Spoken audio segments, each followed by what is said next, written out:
tribulación, pero no necesariamente está diciendo que son eventos sucesivos. Que al ser derramado ese día el Espíritu Santo, de inmediato ocurrirían prodigios en el cielo. No, pero está anunciando que a la venida de Jesús, como vimos, es el comienzo del fin. Y que lo que se verá después, como dice ahí en la gran tribulación, serán prodigios en el cielo, señales en la tierra. Y dice, antes que venga el día del Señor grande, es inmemorable. Y aquí la palabra grande es megas en el griego. Entonces por eso es mega señal Israel, ¿verdad? Porque aquí está diciendo que esto ocurrirá antes de que venga el día mega del Señor. Pero ¿a qué se refiere con el día mega? Aquí no se refiere, esta declaración no se refiere a la gran tribulación. Se refiere al día en que el Señor se ha visto en el cielo, desde oriente a occidente, como cuando un rayo, dice Jesús, truena en el cielo, así será, dice, la venida del Hijo del Hombre. Aquí ya está hablando que todo ojo le verá y vendrá para terminar con el juicio de Dios y comenzar una nueva era. Entonces, antes de que el Señor venga a reinar, ocurrirá en la gran tribulación prodigios arriba en el cielo y señales en la tierra abajo. Entonces aquí nos dice la palabra que nosotros pues no tengamos temor de las señales, por cierto, pero aquí hay que tomarlo en cuenta. O sea, no es como el mundo o como los horroróscopos, ¿no? Que la gente, que la gente tenga temor de lo que va, de las señales, dice, sino más bien observen lo que está ocurriendo para que sepan en qué tiempo estás viviendo. Bien. Esta es la palabra semaino en el griego para referirse a la señal, que es indicación, dar a entender o declarar o informar, o un señalamiento en el camino. Bien, entonces, para ir concluyendo aquí, las superlunas de sangre que ocurrieron en el 2014-2015 se relacionan con los acontecimientos ocurridos en Israel, y ha habido señales en la luna, y cuando ha habido eclipse de luna, ha ocurrido algo en el pueblo de Israel. Esto es interesante porque también en la iglesia lo que ocurre en Israel va a repercutir en nosotros como iglesia. Lo que ha ocurrido en los grandes momentos históricos de Israel del siglo pasado, también se va a reflejar en la iglesia.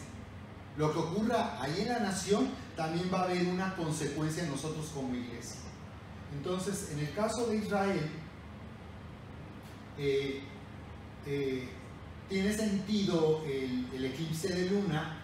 Este eclipse del 20 de enero fue una superluna también. La superluna es luna llena o luna nueva, que se hace una luna grande porque tiene su mayor aproximación en su órbita a la Tierra. Entonces por eso se ve más grande, porque está más cerca. Así que aquí vemos en qué consiste el fenómeno del eclipse de luna en pantalla, que consiste en que la Tierra está entre la luna, que la luna sería aquí el circulito blanco pequeño. La Tierra está entre la luna y el sol. Entonces cuando la Tierra cubre la luna está encubierta del sol, no está recibiendo los rayos del sol. Sin embargo, a través de la atmósfera de la Tierra pasan los rayos del sol, y es por eso que la luna en su órbita, cuando pasa exactamente en el centro, porque hay entre este punto y hay un recorrido muy breve, pero justo cuando pasa en el centro de la sombra es cuando la luna adquiere un color rojo, que es el máximo momento del eclipse. Entonces esto tiene un significado profético, porque está diciendo que lo que ocurre en la tierra va a ensombrecer a Israel. Por esa razón es que los eclipses de luna han dado advertencias de que serán tiempos de guerra o conflicto para el pueblo de Israel. Así que lo que ocurrió el 20 de enero pues es una advertencia de lo que ocurriría. Entonces aquí vemos lo que se conoce como penumbra y la umbra. La penumbra es cuando la luna empieza a entrar en la sombra y empieza a cambiar de color, y también acá arriba cuando sale de la sombra de la tierra también. Pero en este recorrido entre entre la sombra de la Tierra, entre este punto y el último, bueno, es cuando la luna tiene un color rojo y en el centro justamente un color rojo sangre. Pero les digo, lo que hay que entender aquí es que está hablando de que lo que ocurre en el mundo va a traer hostilidad sobre Israel. ¿Qué es lo que ha pasado históricamente? Lo que ha ocurrido, lo que está ocurriendo hoy, ahorita en el mundo hoy en día, está trayendo oscuridad sobre Israel a un tiempo difícil. Por ejemplo, ejemplos históricos, el renacimiento de Israel, o lo que se le llama la independencia de Israel en 1948, ocurrió, ¿verdad? Hubo una luna de sangre en la víspera de esta declaración. Entonces, esto ocurrió después de la Segunda Guerra Mundial, en que 6 millones de judíos fueron asesinados en el Holocausto nazi. Entonces, bueno, esto ocurre después del Holocausto. Entonces es interesante porque este sería un acontecimiento favorable para Israel. O sea, hay conflicto, hay derramamiento de sangre, pero es favorable a Israel, es lo que se puede observar. Esa es la mega tendencia. O sea, va a haber guerra, va a haber conflicto, pero Israel estará, digamos, siendo favorecido por los acontecimientos. En la mayoría de los casos, en otros no. Pero todos piensan que la luna de sangre o el eclipse de luna siempre traerá algo malo. Pero no, aquí fue bueno. Otro ejemplo que aquí fue adverso, fue en 1493, cuando los judíos fueron expulsados de España, ¿verdad? Tomás de Torquemada fue el primer inquisidor y él comenzó la persecución y matanza de judíos. Por eso es que los judíos encubrían su verdadera identidad, y ellos, para identificarse, dicen que tomaban nombres de vegetales. Entonces dicen que cuando alguien tiene un nombre de un vegetal es porque tiene origen judío.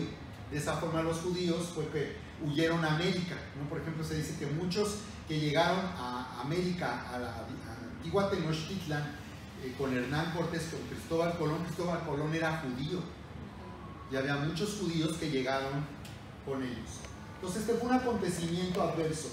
Pero por ejemplo, el eclipse de luna que ocurrió en 1967 fue aparentemente adverso, pero acabó siendo favorable.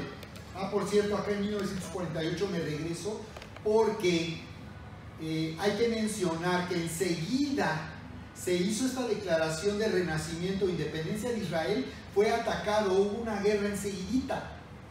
Se unieron un grupo de países árabes y atacaron a Israel, pero Israel los venció.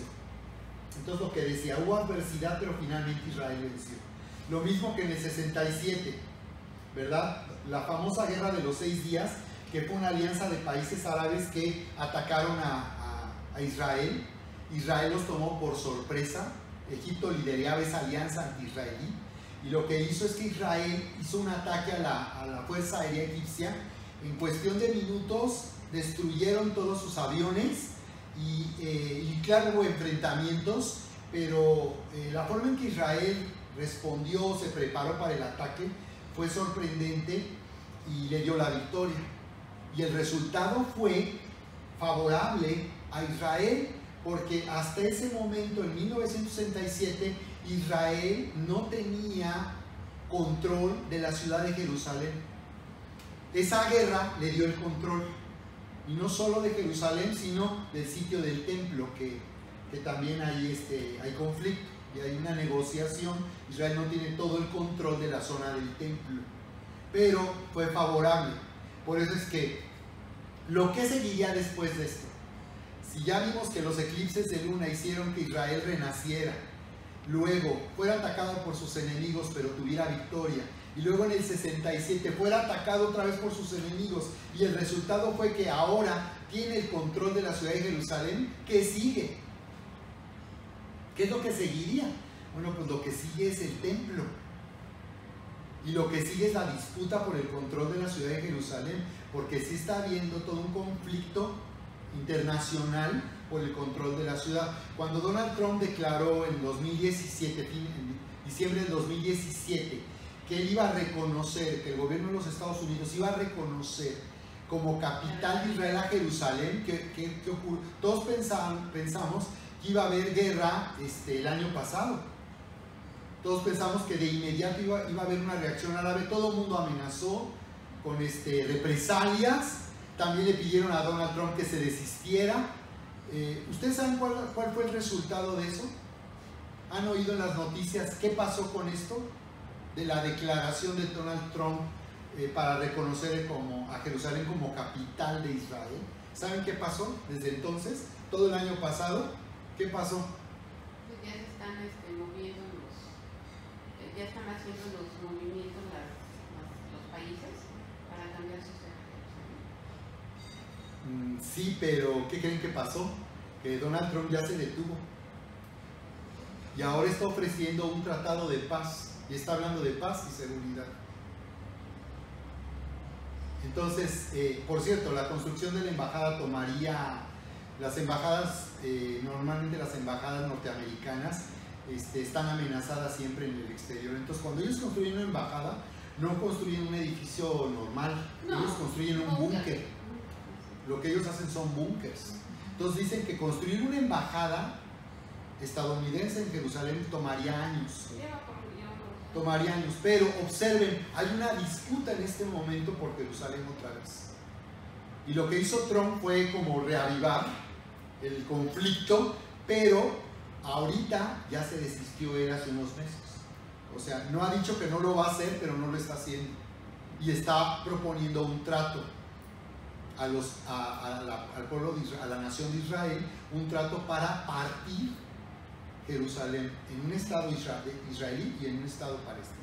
Entonces ahorita estamos en ese momento y voy a comentar después lo interesante que esto está resultando ahorita y lo va a hacer para la iglesia. ¿Ok? Estamos aquí en Megatendencias, aquí en nuestro módulo. Esta va a ser la segunda sesión.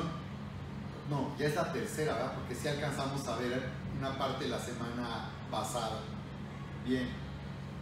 Entonces estamos viendo en esta serie la mega señal Israel y estamos enseñando por qué Israel es el reloj profético de Dios, por qué lo que ocurre en Israel será una señal para nosotros como iglesia y también en los últimos tiempos.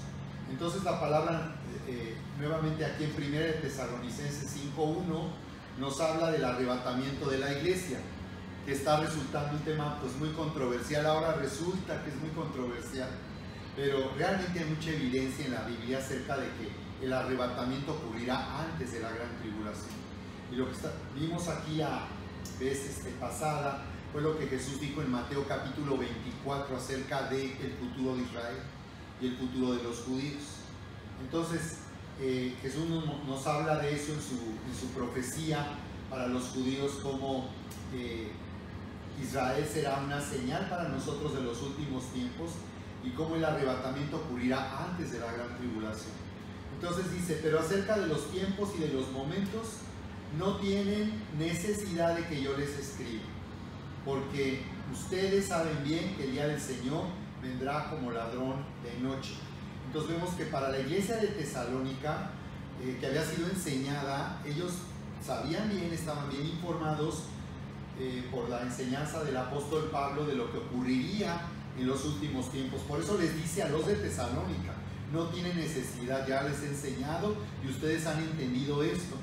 Pero en realidad muchas personas en la iglesia viven en ignorancia acerca de lo que Dios dice en su palabra acerca del futuro de la humanidad. Así que dice, ya saben bien, les recuerda que el día del Señor vendrá como ladrón de noche.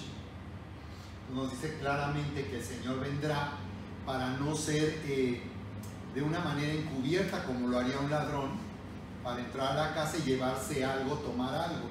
En este caso Él va a tomar a la iglesia, que sí le pertenece, Él es el dueño de la iglesia, es nuestro dueño, el dueño de nuestras vidas, ¿verdad? Pero Él lo pone como una comparación de cómo un ladrón entraría sin ser visto y buscaría no ser descubierto. Entonces el Señor viene primeramente así, para no ser descubierto, para no ser visto, sino únicamente para los que le esperan. Y nos indica aquí una señal o algo que ocurrirá que indicará la inminencia de su venida, porque estamos hablando que hay señales que ya hablan el inminente regreso de Jesús. O sea que Él puede venir en cualquier momento, hoy, en la noche, mañana, en esta semana. es inminente, por lo que vamos a ver en esta serie. Que cuando dirán paz y seguridad, observa que dice que cuando hablen o digan de paz y seguridad, entonces vendrá sobre ellos destrucción de repente. Así que no habla que se haya logrado paz y seguridad, sino dirán paz y seguridad. Esto es interesante, por eso es megatendencias, porque nos habla lo que puede ocurrir con los acontecimientos en el futuro de la humanidad a largo plazo o a mediano plazo, pero cómo los acontecimientos pueden tomar un curso tan distintos escenarios y producir distintos escenarios. Como en este caso, aquí dice que dirán paz y seguridad. Entonces se hablará de paz y seguridad, pero también es posible que se logre paz y seguridad, que se llegue a ese momento de paz y seguridad en todo el mundo. En este caso, particularmente se refiere, aquí también nos puede hablar de lo que está ocurriendo en Israel, que cuando digan en Israel paz y seguridad, entonces vendrá sobre ellos destrucción de repente. Por ejemplo, aquí cuando dice que vendrá sobre ellos destrucción de repente, no se refiere a Israel ni a los judíos, como vimos en Mateo 24. Se refiere a lo que ocurrirá en el mundo. Apocalipsis entonces nos habla en el capítulo 1 de 7 sellos, que al abrirse esos sellos estarán dando un cumplimiento al propósito de Dios para la humanidad. Y esos sellos hablan de cómo es algo que no está a la vista, no es algo o el cumplimiento de lo que ocurrirá, no es algo que pueda saberse por el mundo, que esté encubierto para el mundo, pero para nosotros sí sabemos lo que va a suceder. Así que habla de la apertura de los 4 primeros sellos, habla de esta parte, de que cuando se abre el primer sello, aparecerá un jinete en un caballo blanco con una corona y con un arco sin flechas. Y eso nos habla del anticristo. Aquí está. Ese es el primer sello. Cuando hablen de paz y seguridad, el anticristo entonces promoverá un acuerdo de paz con Israel y sus enemigos árabes. Y será el comienzo. Pero una vez que se abre el primer sello, como nos dice Apocalipsis, viene una sucesión de eventos que ya no van a detenerse. Cuando se abre el primer sello, comienza todo lo que se describe en Apocalipsis. Después del segundo sello viene el caballo bermejo, que nos habla de guerra y de derramamiento de sangre, que es lo que ocurrirá cuando se rompa el acuerdo con el anticristo de paz y seguridad. Por eso dice aquí que vendrá destrucción sobre ellos, dice, como dolores a la mujer encinta, ¿no? Que cuando la madre está por dar a luz y comienzan los dolores de parto, pues comienza. Puede ser principio de dolores y puede ser que tarde ese trabajo de parto, pero finalmente cuando comienza el parto, comienza hasta que dé a luz. Y es una buena comparación porque aquí nos habla de dar a luz una nueva era para la humanidad. Así que nos dice la Escritura claramente: mas ustedes no están en tinieblas para que aquel día les tome como ladrón. O sea, no, el Señor está diciendo claramente que no seremos sorprendidos en el sentido de qué pasó. Desde luego no sabemos la fecha, la hora, en qué momento exactamente vendrá, pero sabemos que el Señor viene y esperamos por su regreso. En ese sentido no nos va a sorprender como el mundo sí se va a ver sorprendido. Es como la mujer embarazada. Está embarazada de un hijo que todavía no ve. Es lo que Dios quiere, que nosotros estemos embarazados de esa promesa, que de un momento a otro va a dar a luz. Por eso no vamos a ser sorprendidos, porque ya lo estamos gestando en nuestro espíritu, de que el Señor Jesús viene por nosotros, nos va a llevar, y cuando nosotros tengamos, cuando el Señor Jesús viene, nosotros ya estamos apercibidos, porque ya sabemos que va a dar a luz en nuestras vidas esa promesa que el Señor Jesús nos da. Mira, en realidad aquí está hablando de los dolores de la mujer que va a dar a luz en relación al nacimiento de una nueva era, porque no se refiere tanto no es en ese sentido como comentas, sino más bien son dos cosas distintas. El Señor viene por nosotros y otra cosa es que al venir Él y llevar a la iglesia comienza el juicio de Dios. a eso se refiere con la mujer embarazada que va a dar a luz una nueva era. O sea, que viene un juicio de Dios sobre la tierra, sobre el mundo, para dar inicio a una nueva era. Ahí sí. Por eso dice que los dolores de parto no son igual al principio, que cuando se intensifican y viene ya el alumbramiento. De hecho, hay una escritura que habla de eso, que la madre que va a dar a luz, como pues hay un sufrimiento, pero finalmente viene una alegría. Y eso es lo que va a pasar con la humanidad. Habrá un sufrimiento terrible, pero vendrá finalmente una gran alegría por el comienzo de una nueva era.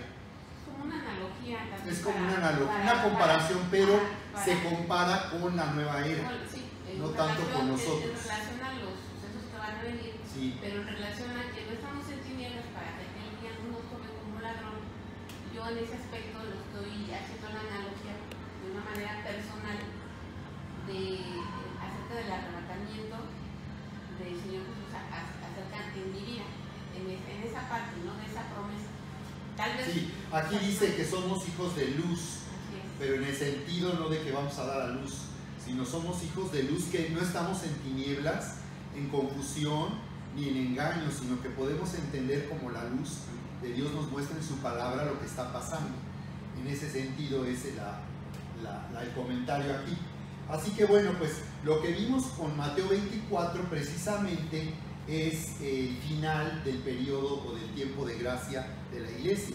Como vemos en este mapa, ¿verdad? En la parte de abajo podemos ver el tiempo de la iglesia que sigue vigente hasta hoy, 2019, y cuando Jesús viene, pues termina el tiempo de la iglesia, porque ya la iglesia no estará más en el mundo para ser una luz que haga ver a las personas la salvación de Dios.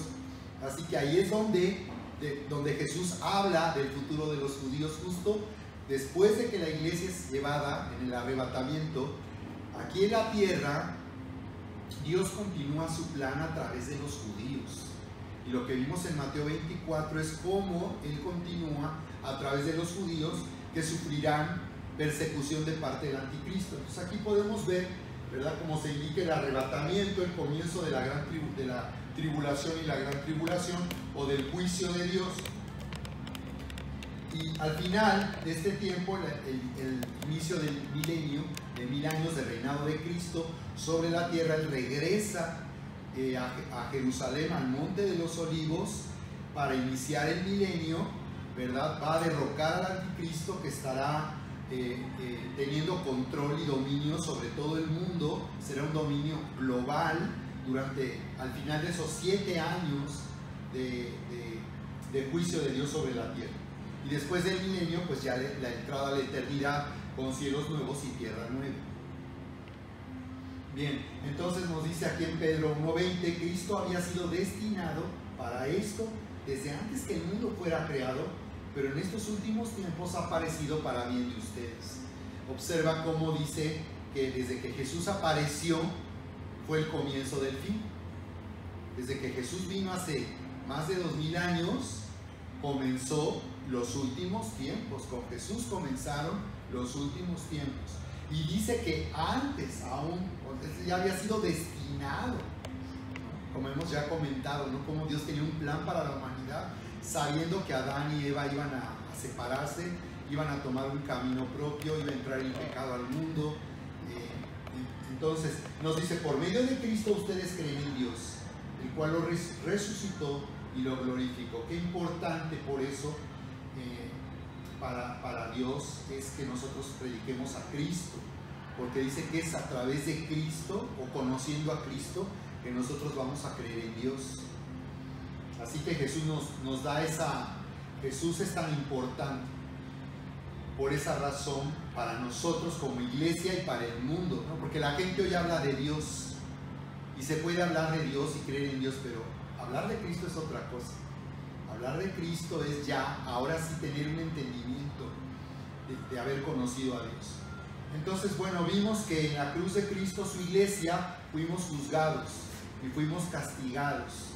Entonces la palabra nos habla de esta manera, de cómo nuevamente la iglesia será arrebatada antes del comienzo del juicio de Dios sobre el mundo. Dice aquí Corintios 11:31, mas siendo juzgados, somos castigados por el Señor. Aquí vemos nuevamente la gracia de Dios, que cuando nosotros hemos puesto nuestra confianza en el sacrificio de Jesús y nos hemos unido a Cristo, dice, en su muerte, también nos unimos a Él en su resurrección. O sea, aquí explica que unirnos a Él en su muerte significa que hemos sido juzgados con Cristo. Sobre Jesús ocurrió ya un juicio y el pecado fue castigado. Por eso es que decimos que toda la humanidad ha sido perdonada en la cruz del Calvario. Toda la humanidad, todas las personas. La diferencia con nosotros es que nosotros lo sabemos y lo hemos creído y hemos recibido el perdón que Dios nos ofrece a través del sacrificio de Jesús. Entonces, aquí nos está hablando de la cena del Señor, en qué consiste partir el pan, tomar el pan y la copa. No cuando celebramos aquí la cena en momentos especiales. Por eso les pido que pongan el pan entero, incluso buscamos que sea un pan, no galletas, preferentemente pan. ¿Y qué hacemos? Lo ponemos entero y hacemos que la gente parte el pan, porque esa era la indicación. Jesús decía: este pan que ustedes han partido es mi cuerpo, que de la misma manera fue partido. Entonces nos está diciendo Jesús que al celebrar la cena estamos nosotros anunciando que Él viene, por cuanto nosotros ya fuimos castigados y juzgados. Este es un mensaje maravilloso, saber que debo de dejar de vivir en condenación, sino que ya por mi fe en Cristo yo he sido juzgado y castigado. Dice, para que no seamos condenados con el mundo.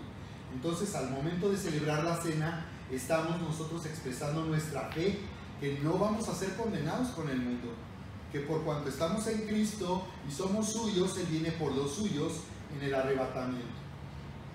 Bien, así que por eso vimos que en el Evangelio de Mateo Dios nos revela el futuro de la humanidad a través de la profecía de Jesús.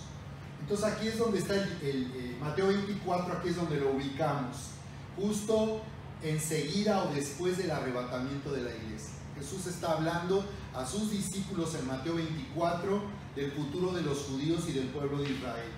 Y Él está hablando por eso aquí de lo que ocurrirá cuando habla de falsos cristos, cuando habla de guerras y rumores de guerras, cuando habla de terremotos, de hambre, de pestilencia. Nos está hablando de los 7 sellos. Esta es la primera mitad de los 7 años de juicio. A esta parte se le llama tribulación, como vimos en Mateo 24. Y justo a la mitad, a los 3 años y medio de este tiempo, es cuando se rompe el acuerdo de paz del anticristo con Israel y comienza una persecución en contra de los judíos. Justo ahí es donde el 7º sello se abre y se hacen sonar 7 trompetas, y después de la 7ª trompeta, en la parte final, viene el derramamiento de las copas de la ira. Entonces estamos hablando de 21 juicios, fíjense, 21 juicios. El 21 en la Biblia tiene un significado profético, porque nos habla de 7 por 3, ¿no? Nos habla del 3, que es el número de Dios, y 7, el número de un trabajo completo. Entonces nos está diciendo que este será un juicio total de parte de Dios, que lo que ocurrirá ya no será resultado del cambio climático, ya no será resultado de una consecuencia, digamos, de la forma en que el planeta está siendo destruido por el hombre. Ya será una intervención sobrenatural de Dios. De hecho, Jesús hablaba al referirse a la gran tribulación, que nunca ha habido ni habrá una tribulación como la de esos días. Entonces aquí es donde ubicamos ya Mateo 24. Y recuerden que una conclusión muy importante que Jesús nos declara en Mateo 24 es esta, la conclusión de la higuera, porque Él está hablando de los judíos y del pueblo de Israel. Entonces, al llegar a esta parte, cuando Él habla de la higuera, tenemos que entender quién es la higuera, porque dice de la higuera aprendan la parábola. Es una figura, la higuera una figura profética. Dice, cuando ya su rama está tierna y brotan las ramas, ¿verdad? Saben que el verano está cerca.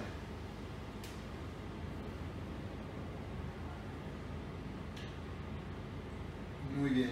Entonces, por eso le reprochaba a los fariseos cómo ellos podían distinguir al ver los cielos lo que iba a suceder, cómo iba a estar el clima, si iba a llover o no, pero no podían reconocer las señales de los tiempos, es decir. Entonces nos está diciendo que esta higuera, Israel, nos indicará cómo está de inminente, en qué grado, porque hay señales que su cumplimiento nos indican que ya ocurrió el arrebatamiento. Y eso es lo interesante de leer correctamente como Jesús decía, ¿no? Porque le dijo al escriba, recuerden que los escribas son los que transcribían la ley, y había un procedimiento muy riguroso para mantener el original del texto. Entonces él les dice a los escribas, a ver, ¿tú cómo lees? Mira, que esté escrito, lee bien. Entonces nos está haciendo ver el Señor la importancia de poner atención, y es lo que estamos haciendo aquí en este módulo, poder observar con cuidado lo que dice la Escritura, porque muchas veces cuando no leemos de una manera cuidadosa puede haber confusión. Entonces cuando vamos viendo el contexto y la forma en que las cosas se dicen en la Biblia, vamos a entender correctamente. Por ejemplo, tenemos el caso de los discípulos, de los creyentes en Berea, donde dice que eran más nobles que los de Tesalónica, hablando de su clase social, y dice, pues recibieron la palabra con toda solicitud, escudriñando, dice, cada día las escrituras para ver si todo lo que él les decía, así era. Entonces lo que vamos a hacer aquí es escudriñar, estamos escudriñando, haciendo una comparación y entendiendo correctamente lo que nos dice. Así que vemos aquí en Isaías 8:18, nos dice cómo el profeta Isaías declaró al pueblo de Israel que él y sus hijos eran por señales y por presagios de Israel. Entonces aquí podemos ver un principio, que Dios puede tomar personas y aún naciones como señal para el futuro, como una señal, que vimos que la palabra en el griego simeión habla de una indicación en el camino, habla de un señalamiento, pero también habla de una información que se da a la persona que está siendo guiada por esas señales. Así que aquí Isaías y sus hijos dice, seremos por señales a Israel. Lo que ocurre en nosotros o lo que vean en nosotros les indicará al pueblo de Israel lo que Dios está haciendo en esta nación. Entonces, de la misma manera, Israel es una señal y un presagio. La palabra presagio, ahora sí que Israel sería el moped de Dios, aunque no es exactamente el moped, ¿verdad? Pero la palabra en el hebreo es moped, como decimos moped, pero aquí se refiere a notoriedad y maravilla.